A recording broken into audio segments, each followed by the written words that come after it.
Welcome back to Thisday Live, the Sunday talk show here on the Arise News channel. I have with me in the studio Professor Bola Akinteruwa, Director General, Bolitag Center for International Diplomacy and Strategic Studies, and former Director General of the Nigerian Institute of International Affairs. Yemi Adamolekun is also here. She's Executive Director. Enough is enough. We also have in the studio Arise News analyst Modele Sharafa Yusuf and Wale Gomez. We haven't seen him for some time, but he's here now, Managing Director of Quant Capital Limited. Well, Mr. Gomez, it's good to have you back in the team. But very quickly, we've been listening to Chief ADEBANJO on the issue of restructuring, and he had a lot to say. And restructuring means a lot to so many people. He is talking about, okay, we change the constitution, and that will help to move Nigeria forward. But what, in your opinion, will move Nigeria forward? Yeah, number one, like he said, we need to put together a structure where we all come together and talk about the way we should run this country. Moving Nigeria forward it's not an easy thing. It's a conglomeration of different ethnic regions coming together and forming a nation. So you have to have a system that will accommodate every single person. That is what we don't have right now. We just have a country, we're all living together as one, but there is nothing that is binding us together to give us that cohesion. That is what we're missing in this country. Well, Prof, over to you. You also listened to Chief ADEBANJO. ADEBANJO doesn't have any problem. Why? Because he predicated all his arguments on what I can describe as logical arguments. So, when you try to ask him many questions in different ways, he still comes back to draw your attention to the basic, problematic that he has identified. The problematic he identified is what he has described as fraudulent constitution, the 1999 constitution. And the belief is that, look, the moment the foundation of a house, the moment a constitution in itself was purported to have been negotiated, agreed, signed, and adopted by the people, when in actual fact it was a military-induced, military-negotiated, military-inspired constitution, that is at fault. All the problems that were raised so far, whether it's Sunday Adeyemo alias Igboho, whether it's Akeredolu's quit notice, he has rightly pointed out that, look, the problem is basically the fault that on which the constitution was based. And when you look at it, he justified what Olusegun Obasanjo had told the world, that, look, President Muhammadu Buhari has a Fulanization agenda. Second point, Ayo Adebanjo made it clear that, look, President Muhammadu Buhari could not be seen objectively to be forthright, to be telling the truth, to show preparedness, to want a really united Nigeria. In fact, you see, he talked about, he asked one question. You didn't respond to it. He observed that the Southwesterners, the Yoruba people, were getting married to Fulanis, inter-ethnic marriages. They were living in peace. There was no problem. He now asks you, how do you explain the fact that it's only as from 2015, when Muhammadu Buhari came to power, that we are now having this problem? We call that one in, accidental and profound dynamic in analysis. Probably Muhammadu Buhari didn't have that particular intention. But the issue is that coincidentally, incidentally, and accidentally. It was when Muhammadu Buhari came to power that we now have a situational change. All right? So how do you explain that? So if we are looking at the way forward, I think contrary to the position of my brother Wale, even though he's right, you need to address the foundation. If, for instance, we are able to sit down and say, look, we want to move forward, then all the problems raised by Tahiru Jega and all others can come there. Afterwards, the Ghanaian leader said, let's have political union and all other things will follow. And all others said, no, it cannot work that way. And I want to believe that in this case, the suggestion of Papa Yobanjo, Adebanjo, is that when we go back, when we talk about restructuring, let's look at the constitution that was agreed upon before. It's not that it is 100% okay or to be applied now, but he said that the provisions that deal with federalism, true federalism, that can bring about new entente in such a way that the peoples of Nigeria can come together, let's look at that. But if the president refuses to do all that, then how then you do think we can move forward? Prof, at this point, let me bring in Modele Sharafa Yusuf. Modele, I mean, this is not new. Nigerians have been talking about restructuring. And one of the things that emerged over the weekend is that when President Obasanjo, whom Professor Akinterewa mentioned, was confronted with a situation like this, he stood firm. There was agitation from the Southwest region led by the OPC, Odua People's Congress, and particularly Ganiyu Adams. And his administration went after Ganiyu Adams, tried to shut him down. He did not encourage Yoruba nationalism. But people are saying that this time around, it looks like the federal government is partial. That in fact, the federal government, the Buhari administration, is using its own machinery and resources to encourage Fulani nationalism in other ethnic regions. Do you think that that is a big issue? Do you think that that is counterproductive in the context of the conversation about restructuring? My first answer to that is a general one. And that is that when groups feel threatened, they retreat into tribalism. When groups feel mistreated and disrespected, they close ranks and become more insular, they become more defensive, and they become more us versus them. In Nigeria today, every group feels that way to some extent, and that is the bane of most of the problems that we tend to have. That's my view on that particular issue. Whether President Buhari is being pro-Fulani to the detriment of other ethnic groups is an open question. People can read it one way or the other. People have their different opinions on that. Going back to the issue of restructuring, if you notice, Chief Adebanjo predicated almost all of his argument on constitutional review, which will discuss, in his opinion, all of the issues, true federalism, fiscal federalism, security, and all whatnot.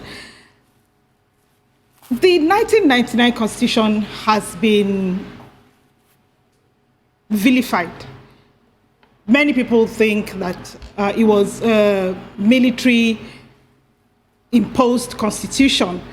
A constitution cannot be foisted on a people any more than one can foist a marriage or force a marriage on two incompatible partners, or take an unwilling horse to the riverbank and force it to drink. People must mutually agree to live together and mutually agree on the terms of cohabitation. And that, in my view, has been the problem. A group of soldiers sat around a table over a period of time and came up with the 1999 Constitution. People like Chief ADEBANJO are still talking about the 1960 Constitution. They're still talking about the Independence Constitution, the 1957 Constitution, and all that. Maybe, just maybe, the National Conference of 2014 should have been a constitutional conference. Maybe if President Jonathan had had the courage, he could have pushed it a little further to have a constitutional conference, but that has not happened. Can we still do it? Is it something that is desirable? I think a conversation needs to be had around that particular topic. And let us discuss how we all want to live together going forward. One thing that I've always found amusing, on a lighter note, is the age of the people. The age of the people who have been talking about restructuring over the years. I've had this conversation with Papa ADEBANJO. By the way, I've asked him the question, why is it people like you, people like Chief E.K. Clark, who have been talking about restructuring, we just keep going on and on and on about it over the years? As Chief E.K. Clark himself likes to tell me, they're in the departure lounge of life, really. So why have you stopped to ask, what do the young people think? How do they want to live forward? How do they want to live together going forward? I think that's a conversation that we need to have. And then, we cannot do without institutional memory. We appreciate all these our fathers who keep referring us to the 1960 Constitution and all that. But, how are we, the young people, how do they want to live together in the country of the 2030s, 2050s? That's a conversation that we also think we need to start having now.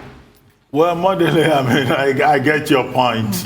These people who are purportedly in the departure lounge, 96, 93, you have Wole Soyinka, 86, 87, you have Baba Obasanjo also in his 80s, you have Papa E.K. Clark in his 90s, still agitating. You have Tanko Yakasai in the north, still worrying about Nigeria. Well, I guess maybe they don't make them like that anymore, but they remain for us national icons, correct, sources of inspiration. Without a doubt. And we hope that there will be a generation of young Nigerians that will follow their example. And we can see some of them already coming up who are speaking up for Nigeria. We can only pray that God should also grant that tribe that is emerging the grace of longevity. But I will come to you now straight away. Adamolekun Yemi. Yemi, where are you? Restructuring. How do we go forward, Nigeria? Sorry, could you repeat your question? I lost it. Hello? No, I was asking you to comment on this debate about how to restructure Nigeria and make it a better country for everybody. So many perspectives. What in your opinion, is the right way to go about it? Excellent. So, I think that's where we're in terms of the age of the people that are looking for restructuring. Chief Well, we seem to be having a problem with the connection. Is it a problem with your, connection at that end, or is it from here? I think it's on your end. Hello? I can hear you clearly. Yeah, but is there something you can do to your laptop at that end so that we can hear you very clearly? My laptop is, I can follow, but I can hear the echo that you're talking about, unfortunately. Okay, please go ahead. All right. Now, I was just going to say that people who are, they invested in the independence of Nigeria. So they take this very personal. And it's very personal to them, even as they are in the departure lounge, to ensure that the Nigeria that they fought for is all that it can be. So it is quite understandable. Secondly, I think it's important in Chief ADEBANJO's submission as well that is not a magic wand. It's not a silver bullet, and they're very clear about that. But his point was that before you talk about every other thing around good governance, we need to have agreed around the terms of our engagement. What are the terms that bring us together? And thirdly, Constitution, it's not because he's saying go back to it. He's saying that if we do not abide by the tenets of federalism as captured in that Constitution, then we're not serious. But one thing he did say that I don't quite agree with is the fact that he was very dismissive of the legislation because they are products of a fraudulent constitution, that we're not going back to them to amend the constitution. And I dare say, he himself said he campaigned for Dr. Jonathan. Whatever we have right now is a function of that constitution. So the elections that the legislature that he dismissed, all of them are a function of this fraudulent quote-unquote constitution. So if we do want the constitution rewritten, which is what I'm canvassing for, not amended, but rewritten, then so I guess we need to maybe just sheathe our swords for a bit to recognize that, the president is the president of Nigeria. He's there on a fraudulent constitution, but it's what we have.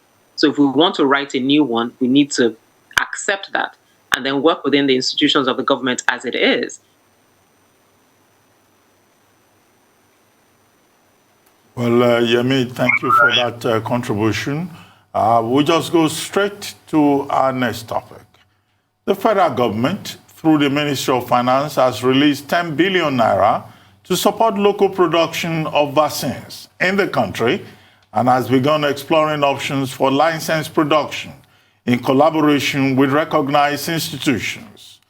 While Nigeria is expecting 100,000 doses of vaccines by the end of January, or perhaps by mid-February, and over 40 million from the COVAX facility, the global initiative to ensure rapid and equitable access to COVID-19 vaccines for all countries, which is built to cover just about 20% of the Nigerian population. The government plans to increase its chances of getting enough vaccines to meet the country's need to cover an additional 50% of the population. The minister also disclosed that Nigeria is participating in the African Union initiative called African Vaccine Availability Task Team, which reports directly to the African Union chairman, President Cyril Ramaphosa of South Africa, and has secured 270 million doses of various types of vaccines, out of which Nigeria has applied for 10 million doses to be supplied as from March 2021. Meanwhile, the Nigerian government has launched a rapid response register, an emergency intervention database, as part of efforts to cushion the socio-economic impact of the COVID-19 pandemic on urban poor in the 36 states of the Federation and the Federal Capital Territory.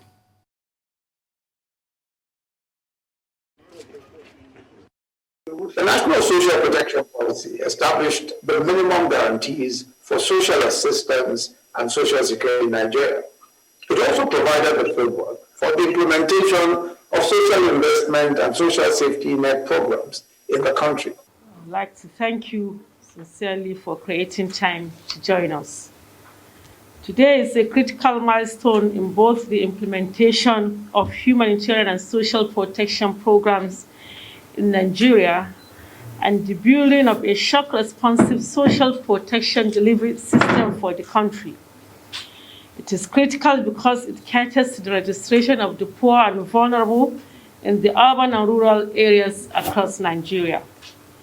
The National Social Registry, which is the repository for this databases, has largely captured the rural poor households due to the very important prioritization process of starting from the poorest communities. Well, the Nigerian government there and COVID-19, and on this station, we continue to focus on that particular challenge. How do we deal with the COVID-19 pandemic? It's a daily issue for us.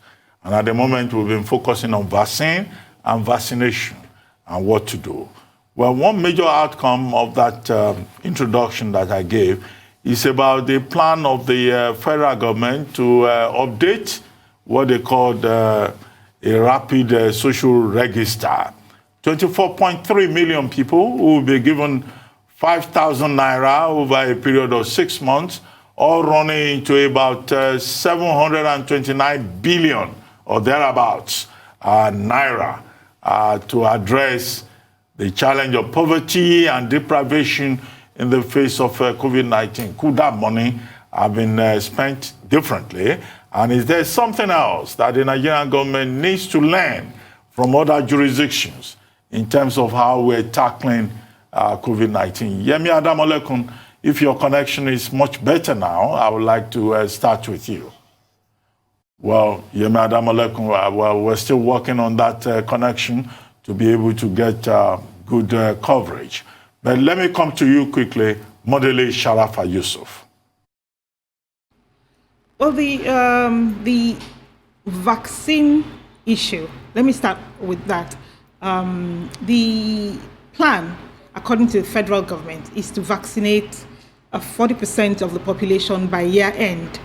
And even though you need to vaccinate about 67 to 70% of the population to achieve herd immunity, the government is also planning to spend about 400 billion naira on vaccinations. So it makes sense to invest this 10 billion naira on a made in Nigeria vaccine, especially since it is quite obvious that vaccines that are being sourced from abroad may not come in good time, since Nigeria and other countries in that income bracket are not exactly on the in the front line, so to speak, of this vaccine distribution. By end of January, as we talked about last week, and as you just said, we're expecting just about 100,000 doses, which is for about 50,000 people, and another 10 million doses by end of March. So it goes without saying that we really need to produce ours, because there are delays in delivery all over the world. If you remember, Italy is threatening to sue Pfizer for delays in the delivery of the vaccines that they have ordered. So it really does make sense for us. My only problem is that overall response to these vaccines and even the whole COVID thing have been, the efforts have been haphazard, disjointed, and seemingly uncoordinated. There are too many loose ends. There are too many present continuous tenses. We are working on, we are planning to, we are looking at, we are hoping to. That, for me, this pandemic is 1 year old, and there really needs to be a concrete plan for addressing some of these issues, not least of which is vaccination of our people. As far back as October last year, I believe, a group of Nigerian scientists said they have developed something that can vaccine that can work, but it's just been clinical trials. They haven't started with human trials. We really need to start getting this show on the road. Having said that, you also asked me about the cash transfers to the people. 5,000 naira every month for the next 6 months is what government is planning to give about 24 million people. It is a drop in the ocean of their need, but it is something that can tide them over. Before we came for this program, I was asking some people, I said, what can you do with 5,000 naira in a month?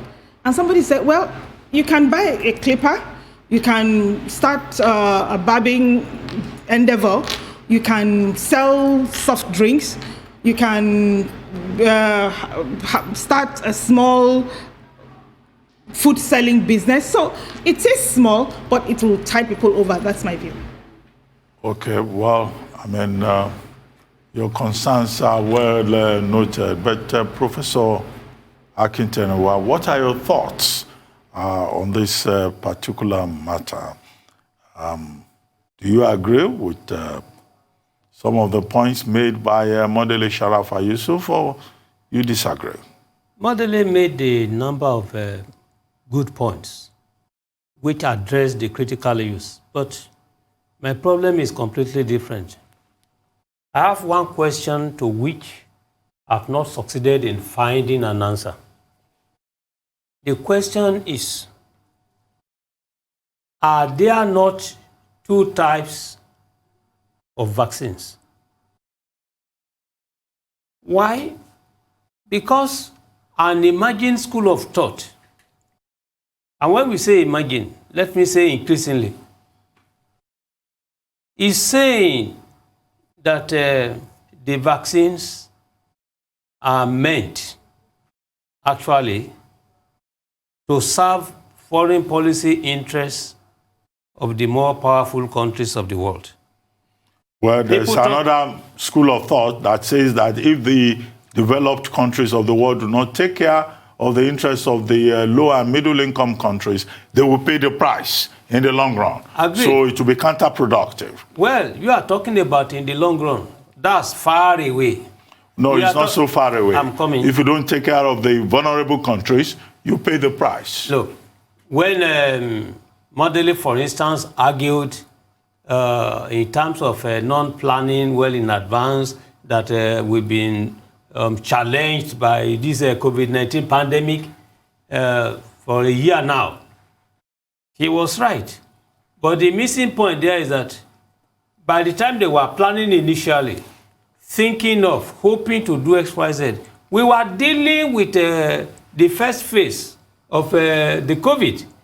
They didn't know that there might be, all right, a new variant which will have a viral load that is heavier, more deadly, and killing. First COVID, you have 14 days to money to determine whether or not. But this time now it's a question of just about 3 days. 3 days. So when you are talking about in the long run, the environmental conditions can change before the long run comes. So as of today, I'm thinking that it is very possible for the manufacturers of these vaccines to have some vaccines that will be given to people on who they will be tested and they will not be seriously affected or killed. And since there is a purported agenda, intention to depopulate, particularly the black people, the Muslims who are always married to many wives and having many children all along, I think that, look, the Nigerian government should tell the people of Nigeria the type of vaccine we are having, the contents, to be very sure that the type of vaccines they are going to give government officials, the elite, all right, will be the same they are going to give to the poor people of Nigeria. So that one, I ask myself, since I'm not a virologist, etc., but we read the reports, who do I believe? Is it the Pfizer, which is generating a controversy on its own? So we have this problem. And when people come out to say, don't take this vaccine, and then the virus itself, the infection itself is on the increase. The issue now is, how do you now balance the challenge of curing yourself, not dying? And then you now have a vaccine that can actually serve as a catalyst in killing you. So that is one problem. And well, Mr. Gomez, let me come to you. I mean, one of the major issues of concern for Nigerians is that first, we were told that the Nigerian government will need about 400 billion naira to be able to tackle COVID-19. After that, we were told that the Nigerian government would have 10 billion naira devoted to vaccine production, local vaccine production. Now we hear that over a period of 6 months, a rapid social register has been put together, including over 24 million people. And at these 24 million people, we have 5,000 naira per month for over 6 months, all running into over 700 billion naira. What's your take on the strategy that is being adopted by the Nigerian government? Because it looks like, as some people have argued, we're throwing money at the problem. Yeah, that comes to the fore about the way we plan our things here in Nigeria. Everything is always in a rush, haphazard way. And I'm personally more interested in one area that Prof has just discussed about. That is the area of quality control. Yes, we might be interested, we might be excited in producing our own vaccine. But the issue that I have is the area of quality control. How am I sure, like you just said, that whatever vaccine they're producing, it's world standard? There won't be fake running around. There won't be reduced quantity that will be given to different people so that we can have a max production. That's number one issue. Number two issue is the area of the funding that's going to come here. Yes, the government is trying to do something. Yes, they're trying to throw money into the solution, into the problem. But the solution is not that. The solution is proper planning, like in America or in England. They have somebody that is technically gifted, technically qualified to handle the COVID, Fauci. He is an expert in that area. Who is the expert that is advising Nigeria that this is what we have to do? That is the problem I'm having. The quality control is where I'm scared of, and I hope we can get that together. But are you aware, Wale, that this same Fauci was responsible for the manufacturing research on this particular virus that is creating problem in China? Is there? Yeah, but what I'm saying is that at least he's known to be the best virologist in the United States of America. So if whatever happens, he's not the one that's going to manufacture. He's going to be the one that Fauci is responsible also for the population. Well, Anthony Fauci is the chief infectious diseases specialist in the United States. Yes. And he seems to be having a good time with President Biden. He was involved in the manufacture of Wuhan in China. He says the feeling is liberating, and he seems committed to the cause of science, as he has pointed out. Well, Yemi Adamolekun, let me come to you right away. Are we handling the COVID-19 situation well, particularly now that the Governors Forum of Nigeria has had to, in fact, disclaim, disown, and caution one of his members, the governor of Kogi State, who says COVID-19 vaccine is meant to come and kill people in Nigeria?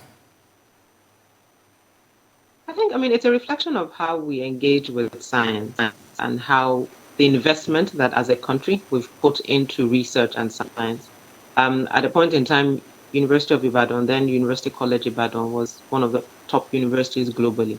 We have the brains, but as we've seen, ASU has been on strike for 9 months. So I think it's not unexpected that the science and the rigor that is required in a situation like this, that we're not taking it seriously. Mr. Gomez spoke about who are the experts that we have. Professor Bayomi is an expert. I forget what his field of specialization is, but Lagos State, as we've known, was well prepared for this after Ebola. You have someone like Professor Shade Ogunshola, who's the Deputy Vice Chancellor at the University of Lagos, who's an infectious disease specialist, for example. So we do have the people, but what we cannot shy away of, there's one thing to have the head knowledge and have the capacity as an academic to do these things, but you cannot shy away from a lack of structure, the infrastructure that allows you to do research, that allows you to be able to compete with your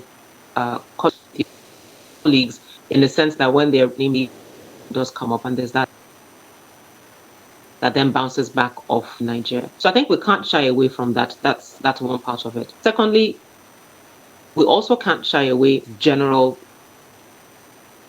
seriousness when it comes to these things as an administration, as a government.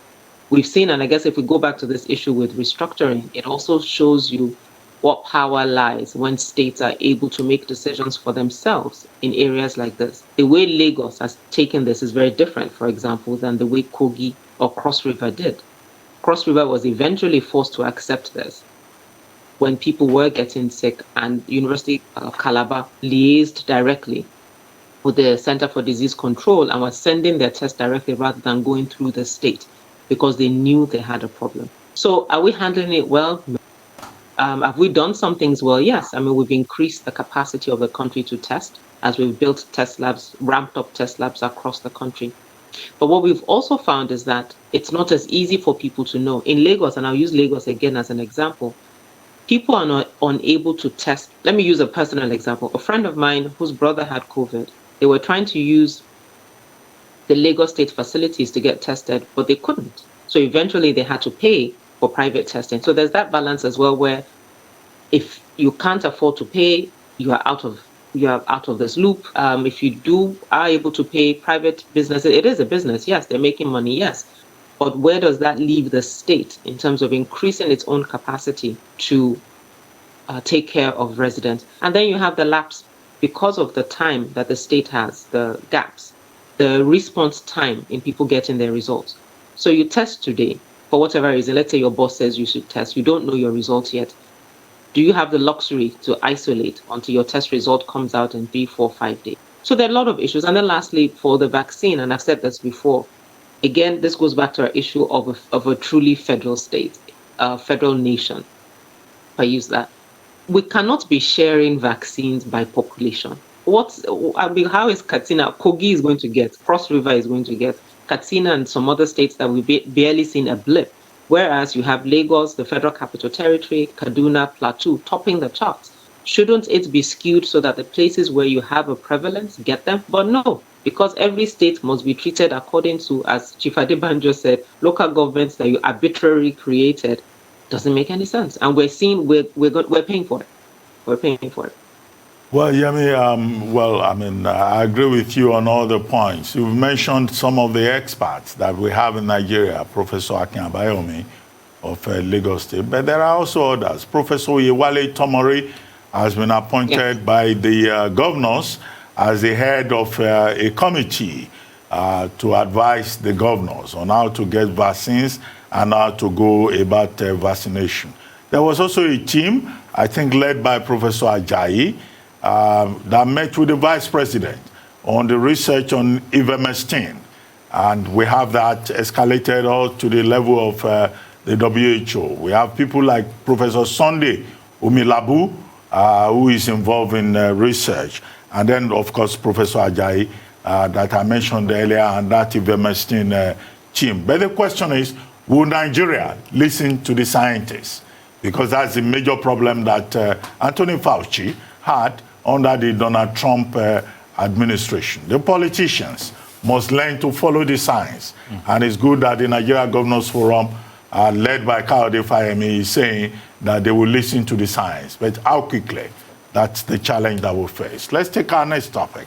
The Ondo State Governor's 7-day ultimatum to cattle herders to vacate the forests in the state, following growing insecurity allegedly perpetrated by them, where they purportedly, in the course of the event, turned the state's forest reserves into hideouts for keeping victims of kidnapping, negotiating ransom, and carrying out other criminal activities, has generated mixed reactions across the country. While the Northern Elders Forum has asked the herders in the state to disregard the other, a Southwest social cultural organization, the Yoruba Council of Elders, and other groups say that it is long overdue, with Yoruba monarchs also backing the governor. The presidency has also weighed in on the matter in a statement by Senior Special Assistant to President Muhammadu Buhari, Garuba Shehu. The governor, we're told, ought not to have taken the unilateral step without consulting widely. Garuba Shehu and the presidency expressed concern that as a legal luminary, Governor Akeredolu cannot unilaterally issue the quit order without taking cognizance of the Constitution that guarantees the rights of citizens to movement and to live in any part of the country, sections 41 and 42 thereof. The statement also called on the state government and all the 35 others nationwide to draw clear lines between criminals and law-abiding citizens who must equally be saved from the infiltrators. Well, we're back to that same issue that Chief ADEBANJO touched upon when he had a conversation with us on this program. The federal government is saying one thing about the Constitution, but how truthful, how sincere is the federal government? Let me come back to you, Yemi Adamolekun. This whole story about Fulani herdsmen, Ondo State, Oyo State, and who should be where, and how the federal government of Nigeria is handling it. Is the federal government insincere, partial? All of the above. I mean, I think we've gotten down to Ondo, Ekiti, Oyo, this has been brewing in the Middle East, in the Middle Belt for a number of years. And this whole idea that, yes, they are allowed to, we have free movement within Nigeria. Yes, their cattle are allowed to graze and that they can do that, but at whose expense? I love ADEBANJO's point that, was this an issue 5 years ago? Was this an issue? Was this quit order an issue 5 years ago? Was it an issue 10 years ago? It reminded us, at least for on the southwest of the country, where Muslims and in almost every Yoruba family you would find a Muslim. So it's not and someone who's either migrated, and because we're accommodating like that, it's not a big deal. Christians will do their thing, Muslims will do their thing. It's not an issue. We've intermarried. So now suddenly when things flip in the sense that people are being raped, people are being murdered, and his point that he kept emphasizing, and nothing happens. Chief ADEBANJO said that several times. And he said, so if nothing happens and then people decide to protect themselves and put down processes to do that, how would you hold them accountable? Why is it an issue of a press statement and saying you should not have done that? You should not have done what?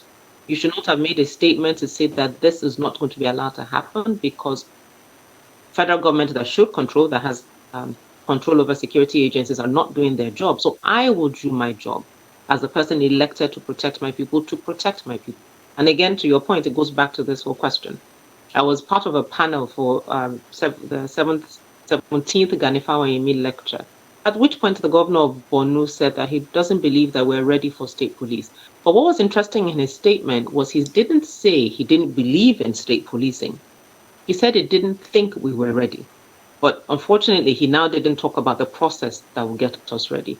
And so again, as Chief ADEBANJO said, that's what led to Amotekun. Now, there are challenges with Amotekun and the way that it's been set up. But I believe that what is going on now hopefully will force the governors to, in a sense, I'm going to be a bit more forceful about this issue of security. If the federal government has been unable to do anything about Boko Haram or reclaim fully the Northeast, we're seeing the rise of banditry in the Northwest. The North Central has had issues with herdsmen clashing with farmers. And now we're in the Southwest, and now governors are saying, you know what? Yes. Yeah, on Thisday Live, the Sunday talk show. When we return, the conversation will continue. Stay with us. We'll be right back.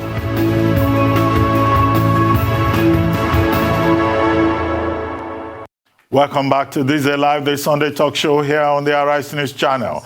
I still have with me in the studio Professor Bola Akintenerwa, former Director General of the Nigerian Institute of International Affairs and currently Director General, Bolitag Center for International Diplomacy and Strategic Studies. Yemi Adamolekun, Executive Director, Enough is Enough, Arise News Analyst, Modele Sharafa Yusuf, and Wale Gomez, Managing Director of Quant Capital Limited.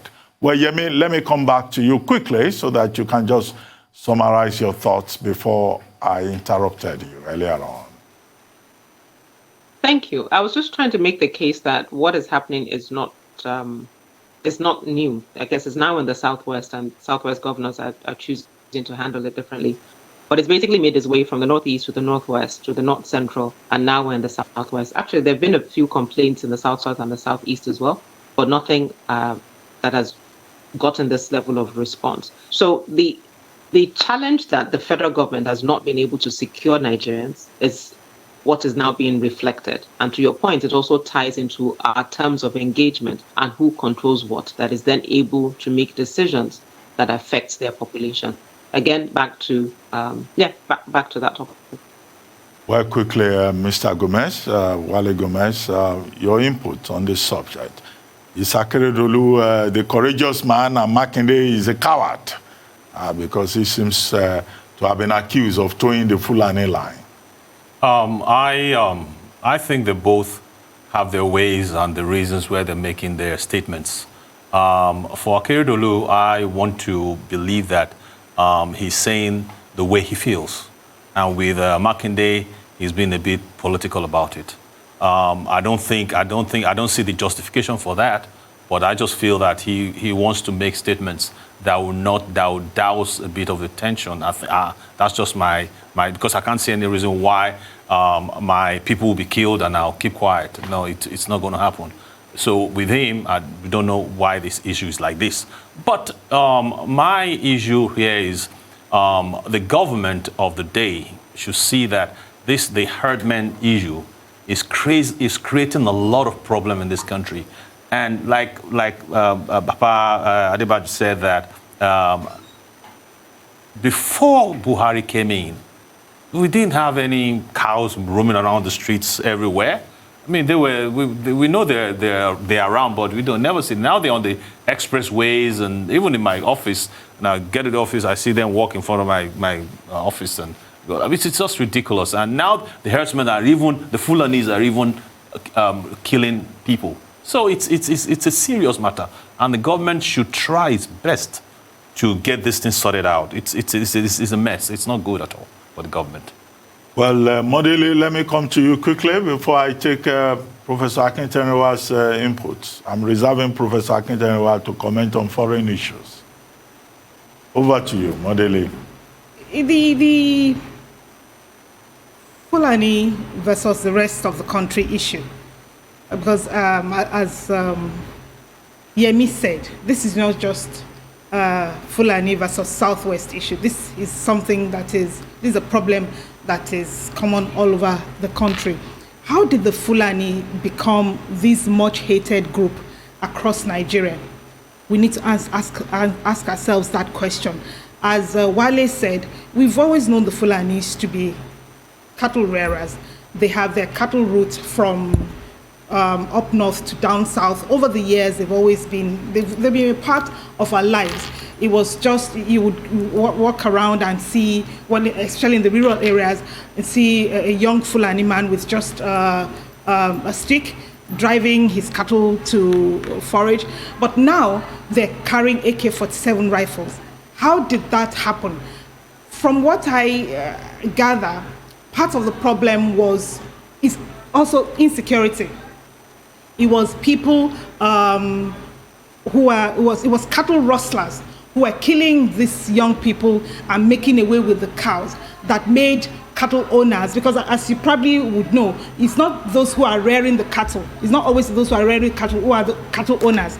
It was what made the cattle owners start arming their men to protect themselves and to protect their investment. Because, I mean, as you know, each herd of these things is just like almost literally walking around with money, if you know what I mean. So it is now these people carrying AK-47s who became emboldened, who are now attacking people. And because if you have arms and the other doesn't, and your cattle eat up their crops and they complain, and it becomes an altercation, somebody can whip out a gun and start shooting. And that is the genesis of this problem. It was insecurity that led to all of this. And another thing is the competition over resources, the question of land ownership and the conflict that arises, which brings to my mind the Darfur Crisis, one of the oldest crises in Africa. It's been on since 2003, and this has not been solved. And the basis, the genesis of this was, among other things, the conflict between pastoralists and the nomads. This conflict has the Darfur Crisis, which is 18 years old now, was once described as the largest humanitarian crisis in the world, and there still is a stalemate. And I think that we should start. Nigeria needs to be careful so we don't go down this path. One of the things that I find heartening is the fact that the current chief of staff, the President Buhari's chief of staff, Ambassador Ibrahim Gambari, was involved in the Darfur crisis at a very high level. He was in charge of the African and United Nations peacekeeping force, and so he has first-hand knowledge of the kind of thing that this problem can precipitate. And I hope he's talking to the right people. I hope his voice is being heard. I hope he's lending his expertise in this area to the effort in curtailing this. Because, as I said, the Darfur crisis is what really always comes to mind. It was also the pastoralists, the Fulanis, and the local people, and it's ongoing. Even though the United Nations withdrew the forces in December, and the last of the peacekeepers will leave in June, as recently as January 18 this year, there was still a fight between Fulanis and the local Masalit people, and over 100 people were killed over 3 days. So this can continue to fester, and I think that we should be careful. Yes, we should be careful indeed, and I get the point you are making, Modele Sharafa Yusuf. But, well, I mean, you talked about Fulanis as cattle rearers. Not all of them are cattle rearers.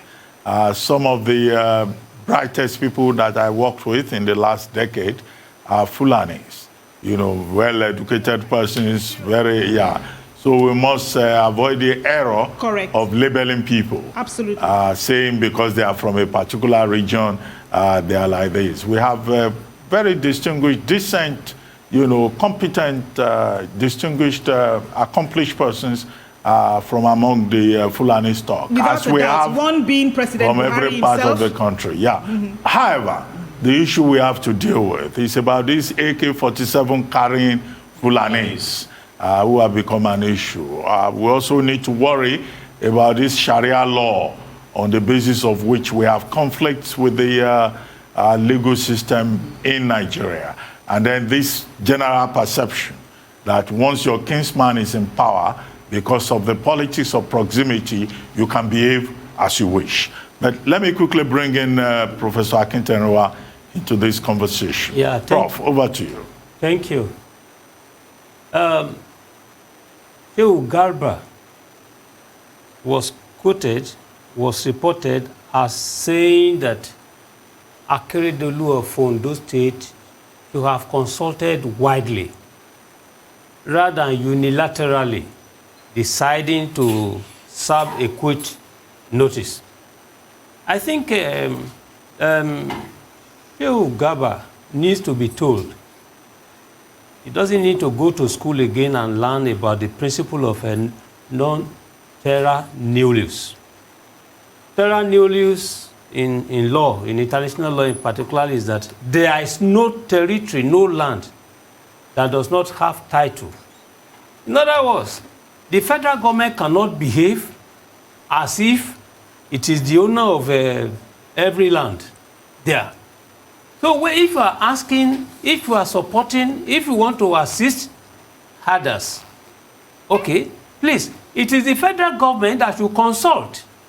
You don't beg people to go to a titled land to go and be sustaining your cattle, to rear your cattle there. That is the issue. There's a conflict between what the Constitution says, which is the right of free movement, right of establishment in any part of the country. But the right of establishment in any part of the country does not mean you just go there recklessly, you frolic around without securing support, approval of government. The governor of any state is the guarantor of the land. The land is held in trust of the people, for the people, by the governor.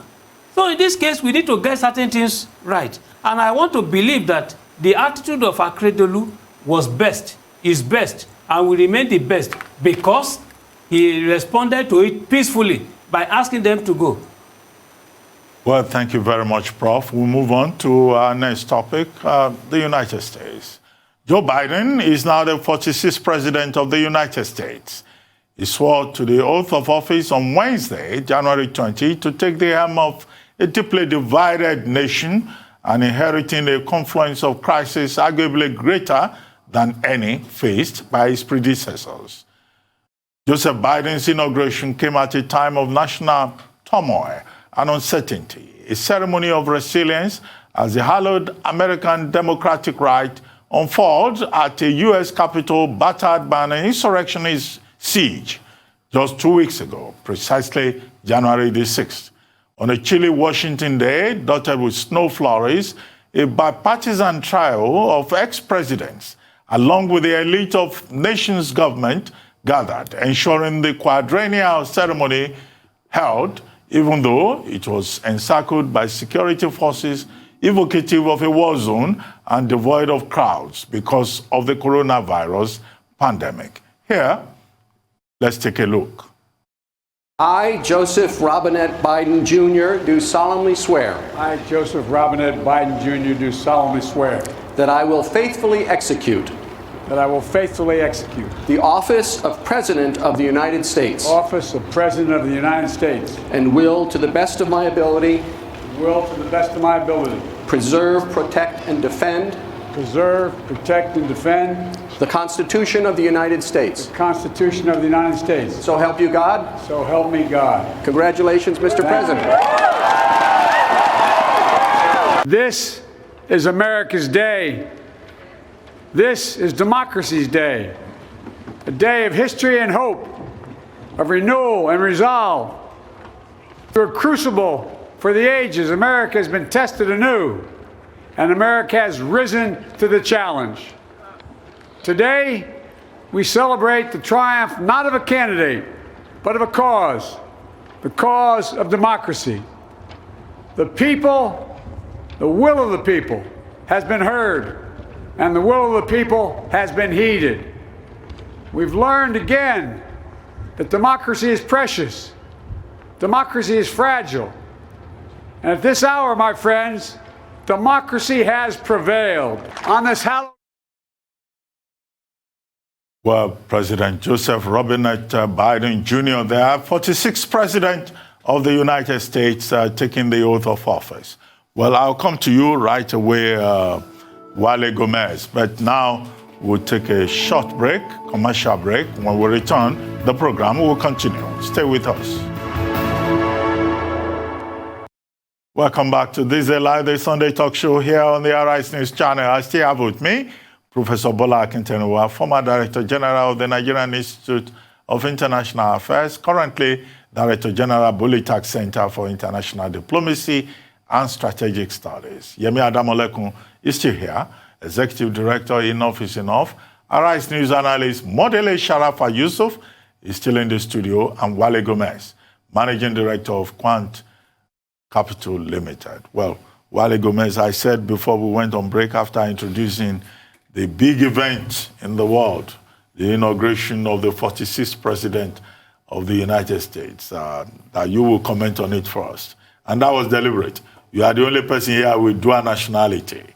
You are the American in the house. What does Biden's emergence, the ceremony, the drama, the pomp, what does it mean to you? Personally, I've been waiting for this question, and it meant a lot to me in the sense that a year ago, when we were about 3 of us sitting down here, I said the biggest whooping that any presidential aspirant in America would get came to pass. And it came to the dot, and I was right. The reason that is because if you know America very well, you will know that they have a system that purges pungent smell. And that is what has just happened. For a president of America to say nasty, the first day I heard that on the TV, I knew this man was gone. A nasty word in front of live television, prime time. And that was when I knew Americans would not accept this.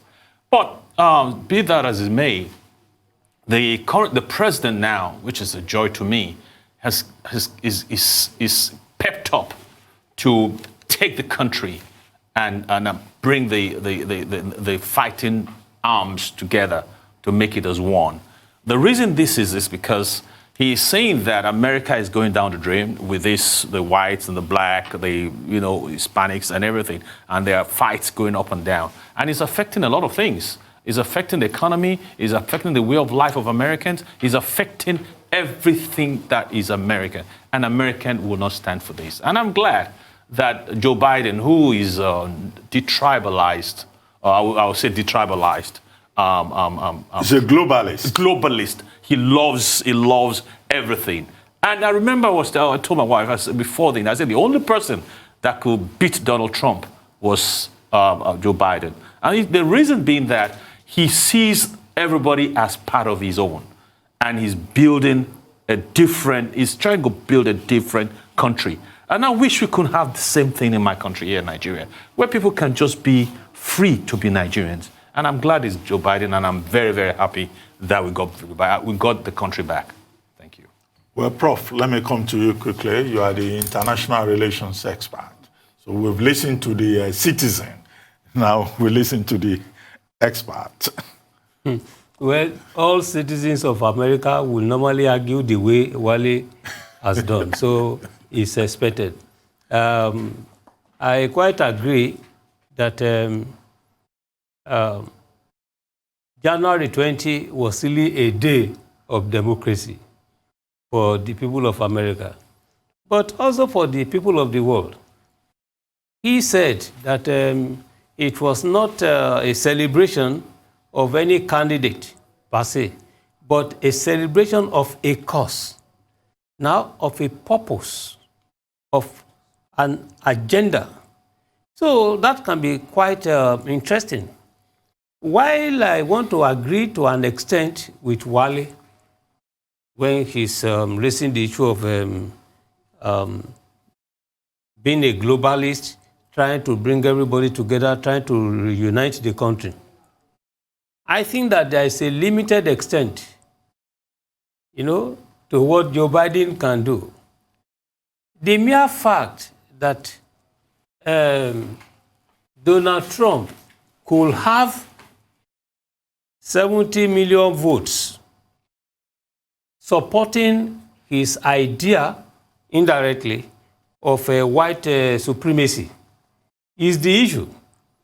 The extent to which Joe Biden can unify the people of America to make those who hold the strong belief that they are superior, they have this strong argument of white supremacy. You cannot easily take that one from their bloodstream. So this is a critical challenge. You can be a globalist, but the non-globalists at the domestic level, I don't know how he's going to reunite them. The Americans, those who believe that, like Donald Trump would say, black people, African people, what are they good for? At best, the best words used by Donald Trump is whole shit. No on the TV. So please.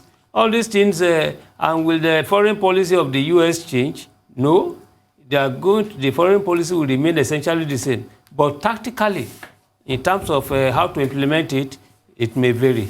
Above all, we congratulate Joe Biden for his election. I'm a member of the African Business Roundtable, and from the information we're hearing is that they want to make Africa the centerpiece of their foreign policy, to attack China, to make sure that they reduce the influence of Chinese. That's at the level of trade. That's what Donald Trump came up with a great trade, yes. Well, we hope that happens. But, Prof, I agree with you about Trumpism and what happens to it after Donald Trump being president. And also, more importantly, the Trumpification of the Republican Party, the GOP, that we're beginning to witness. But quickly, let me come to you, Modele Sharafa Yusuf. We have very limited time to wrap up this program.